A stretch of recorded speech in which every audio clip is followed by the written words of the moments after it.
Hello. So today we're taking a look at the Worlds of TSR. I grew up playing Dungeons and Dragons and reading Dragon magazine and science fiction books. So this kind of art is all the kind of art that I adore. And the printing of it, sometimes they do one of my pet peeves. I mean, this guy's carrying a woman and the entire woman's body is jammed into the crease of the image. So they do that, which annoys me to no end.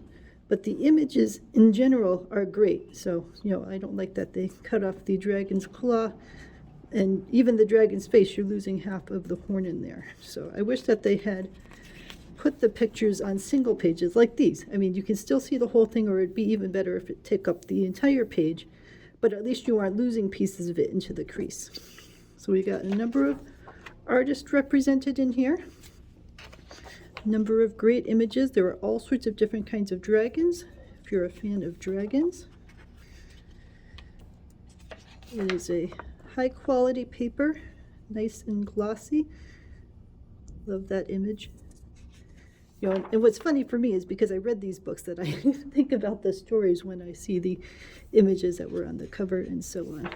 So there's only a little bit of discussion, and most of it is about the art, which is wholly fine by me. I like that this is full page so you can see all the details in the armor and then the skeleton's face. This is really useful both for artists and just for people who love this style of art to be able to look through it. Except for cases like this, when you're losing some of the body and the facial details into the crease.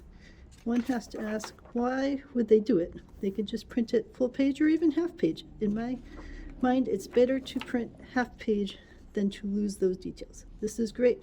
I love the lighting and then the shadow and the way that it all helps with the contour. So again, for artists, this is really useful to look at multiple artists, multiple styles of artwork. This is a more cartoony kind of style, where some of those other ones were more, we'll say, realistic. Even though it's a fantasy scene, they drew them as if it was a photo.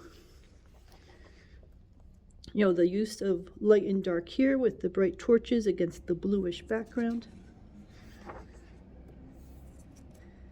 The energy in some of these poses, that they're not just static standing there, but you get a sense of motion or emotion.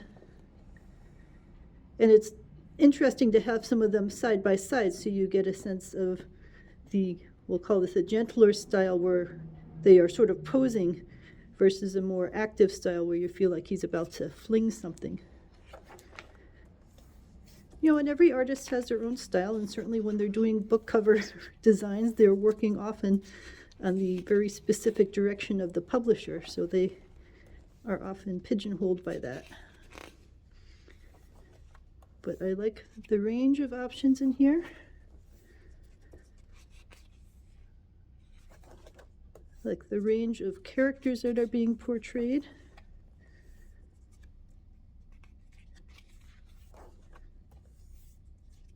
Especially the use of light and shadow in these really shows up well with the quality of the printing and the quality of the paper. If you have art books that are printed cheaply, you don't get that same impression of the range.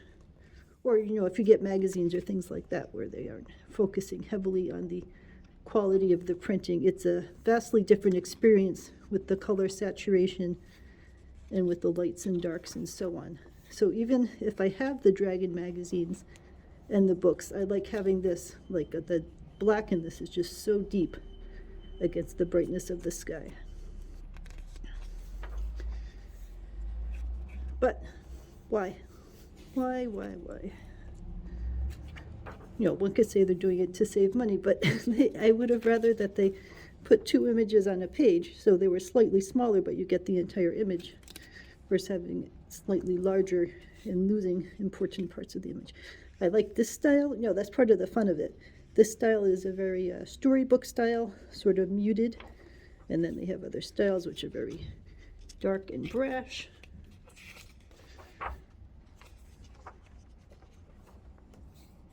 Some classic vampires.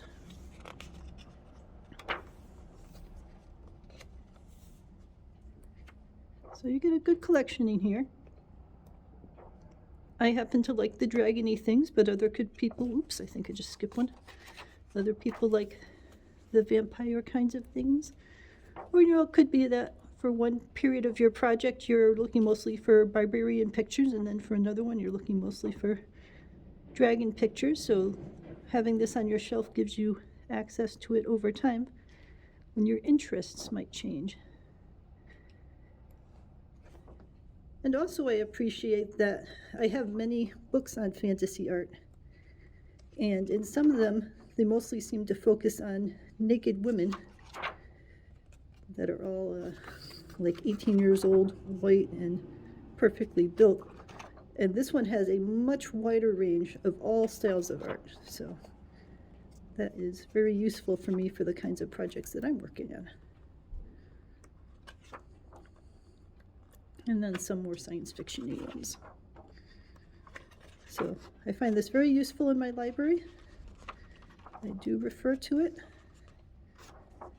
And with a few minor issues about the spine, or the sucking into the spine, I think they did a very good job with it. So let me know if you have any questions about the book and the type of art that it represents.